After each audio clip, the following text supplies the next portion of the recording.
Pai, do Filho e do Espírito Santo. Amém.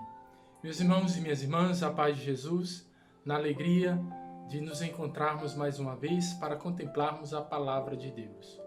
Hoje, Jesus está subindo para Jerusalém. Ele deixa bem claro no Evangelho, que diz o seguinte: eis que estamos subindo para Jerusalém, e o Filho do Homem será entregue aos sumos sacerdotes e aos mestres da lei. Eles o condenarão à morte e o entregarão aos pagãos para zombarem dele, para flagelá-lo e crucificá-lo, mas no terceiro dia ressuscitará. Percebemos aqui, queridos irmãos e irmãs, a grande entrega de Jesus por amor a mim, por amor a você, para nos resgatar da condição que teríamos certamente se o pecado prevalecesse, se o pecado tivesse a última palavra. Jesus morre na cruz para nos libertar do pecado, para nos libertar de tudo aquilo que nos impede, queridos irmãos e irmãs, de experimentarmos a sua misericórdia. Mas algo interessante neste evangelho: uma mulher se aproxima de Jesus, a mãe de João e Tiago, e faz o seguinte pedido. A mãe dos filhos de Zebedeu aproximou-se de Jesus com seus filhos e ajoelhou-se, com a intenção de fazer um pedido. Jesus perguntou: o que tu queres? Ela respondeu: manda que estes meus 2 filhos se sentem no teu reino, um à tua direita e outro à tua esquerda. Certamente, possivelmente, aquela mulher não havia ainda ouvido Jesus falar que o grande no reino de Deus é aquele que serve. É aquele que se entrega totalmente ao projeto que Deus tem preparado para a humanidade. Sim, aquele que serve. Não são os títulos, não é a grandeza, não é o domínio, não é a direção, mas sim o serviço. O serviço por amor a Deus e ao seu projeto de salvação. Ainda não havia ouvido falar, certamente, da paixão e da ressurreição. A paixão que nos traz vida nova e a ressurreição, esperança para todos nós que seguimos a Cristo.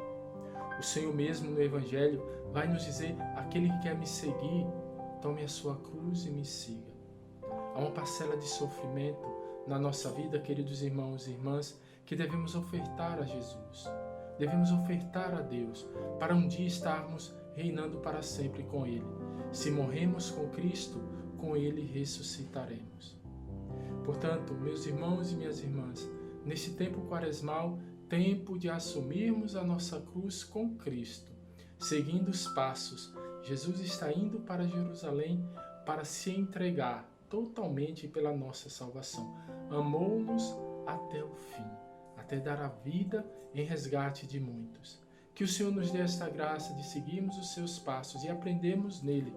Aquele que quer ser grande no reino de Deus é aquele que serve, que se coloca ao serviço. O próprio Jesus, no diálogo da última ceia, vai nos dizer: eu sou de fato mestre e Senhor, mas eu sou aquele que serve, que dei a vida em resgate da multidão.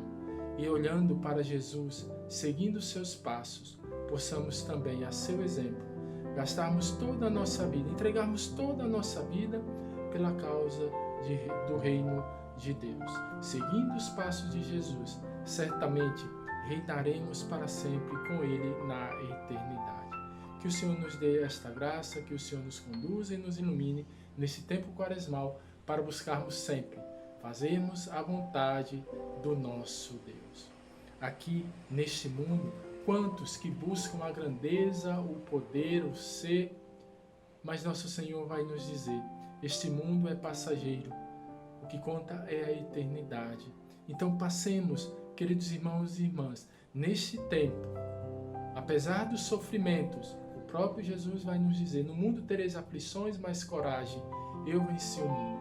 Que possamos passar o momento do sofrimento ofertando o nosso sofrimento em unidade com Cristo, que sofreu, morreu e ressuscitou para a vida eterna. Não há ressurreição sem cruz. Se queremos ressuscitar, devemos morrer para o pecado, para ressurgirmos com Cristo para uma vida nova. O Senhor esteja convosco, Ele está no meio de nós. Abençoe-vos o Deus Todo-Poderoso, Pai e Filho e Espírito Santo. Amém.